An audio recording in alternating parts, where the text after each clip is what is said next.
Hey everybody, and welcome to another edition of the Soda Jerk. As always, I'm your host Jimbo, and today this episode of the Soda Jerk is actually being brought to you by my very excellent friend here on inside and outside of YouTube, Guitar Mikey 2. If you haven't checked out his channel, it's down there in the description box. Please do so. I think he's a really great guy. Does gear, knife gun reviews much like I do over on Mr. Jimbo Fox. He's just an all-around great guy, very talented. He's a guitar player and a singer, and he's just an all-around great dude. So again, go ahead and check him out. A few months ago, Mikey hit me up and he asked me if there was any type of soda or whatnot that I was looking for in particular, because he had mentioned that his local grocery store had a pretty impressive selection. So he sent me a link privately to a video that he had taken from his grocery store, where he shows him walking through the grocery store, and he shows the aisle where they keep it. And where he's from, in Ohio, they call it pop as opposed to soda, which is kind of a well-documented phenomenon as far as which part of the country refers to it as A and which part of the country refers to it as B. And over there in the Midwest, where he's from, it's always called pop. I have some relatives that are up in that normal vicinity, and they actually call it the same thing. I grew up hearing that, and where I'm from in Virginia, we call it soda, or soda pop. But it was just kind of funny because I've never seen a grocery store where it normally says soda, and he panned up in the video to the sign, it said pop, and I was like, oh, look at that.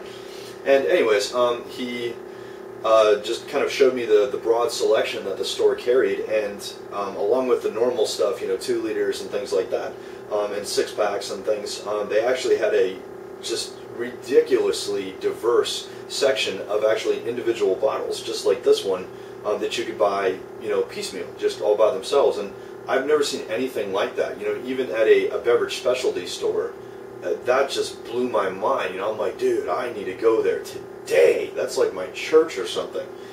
And he, gave me a list of things and said, if there's anything you see there that you'd like, go ahead. And he recommended that I try a few things. So he sent me basically a bunch of sodas, which I will be reviewing here on the Soda Jerk.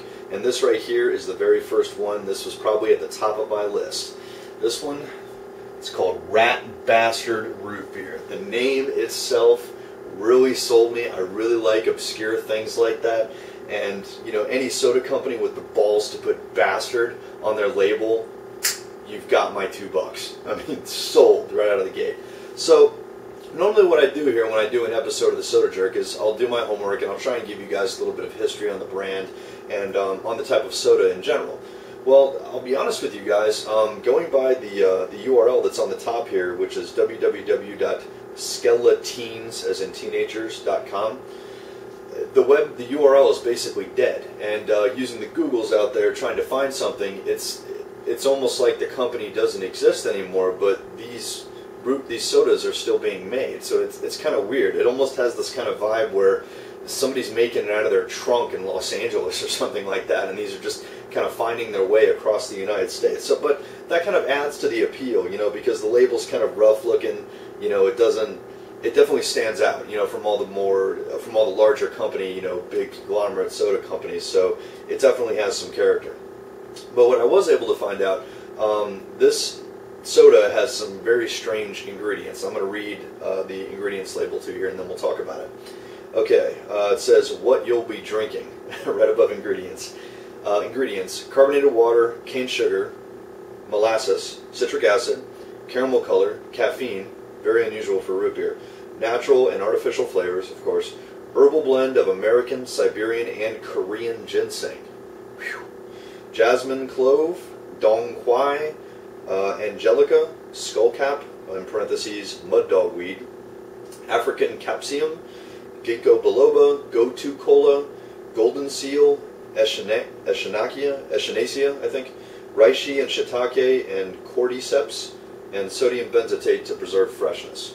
So I did a little bit of homework as far as what some of these unusual ingredients involve. Skullcap is a tranquilizer, and some cultures out there actually smoke it like marijuana because you get a very similar high off it, and in higher doses it's actually hallucinogenic.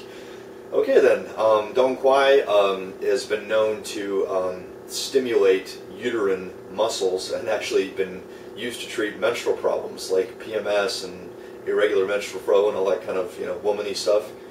All right then, ginseng.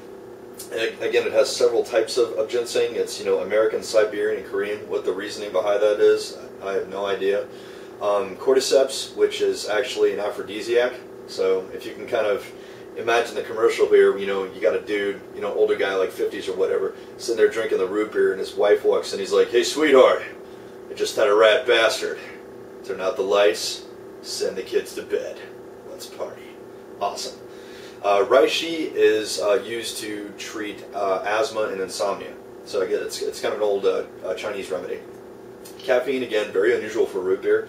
You really don't see that many that actually have caffeine. The one I can think of off the top of my head is Barks. As far as major label, their Barks is the one with bite. They're one of the major ones that's known to have caffeine in it.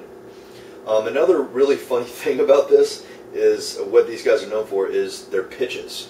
Which apparently changes from bottle to bottle. There's a ton of them out there. On this particular one, it says, "This time, put it in your mouth." All right then. And on the top, it says, "Tastes like a son of a bitch."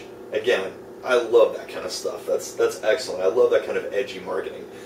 Some other pitches that they put on bottles are "makes you feel like something you're not." I guess that's a play on the whole rat bastard name. Another one is "It's us against them." And "spread your lips and ingest." Wow. All right. These guys definitely are not pulling punches here, and they're just kind of, in your face. We're this soda, and you know what? Rock on, Rat Bastard Soda. That's really cool. This is the first one of these I've ever had. I'm not able to get these where I'm at, so we're definitely in for something interesting here. I'm a little bit nervous about this, but what do you say we crack it open and we'll see how they did? Nice and frosty. Cheers.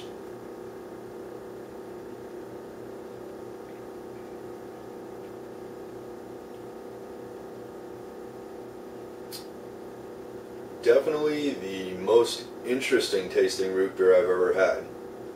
That does not taste like any other root beer I've ever had. It does have the traditional roll of a classic root beer where you get just a hint of vanilla in there, but I guess all the other ingredients in here give it a very distinct palate.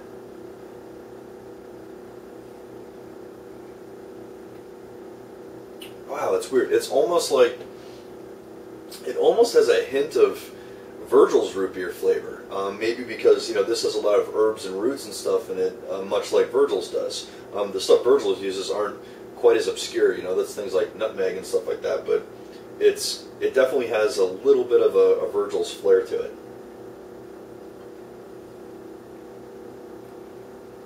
Very interesting.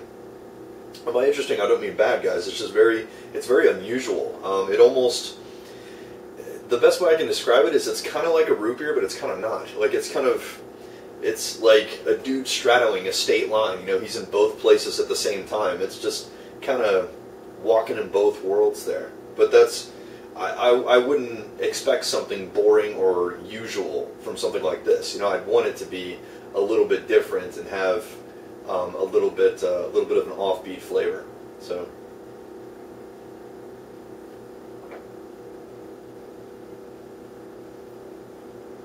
I like it. It's pretty smooth tasting. It doesn't have a whole lot of bite to it, which honestly is something I was expecting. I figured it'd maybe be a little bit more like Barks and have some punch to it, but no, it's got a little bit of spice, but overall it's a pretty mellow root beer, I'd say.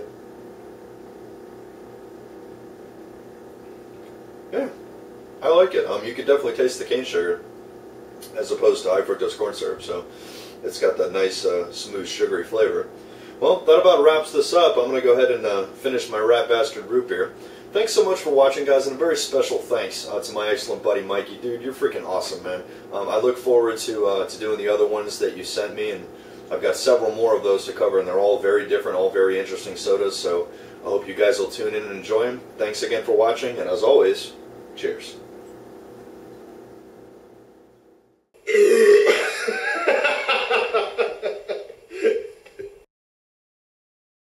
Damn you, Scuba Steve! Rat Bastard root beer.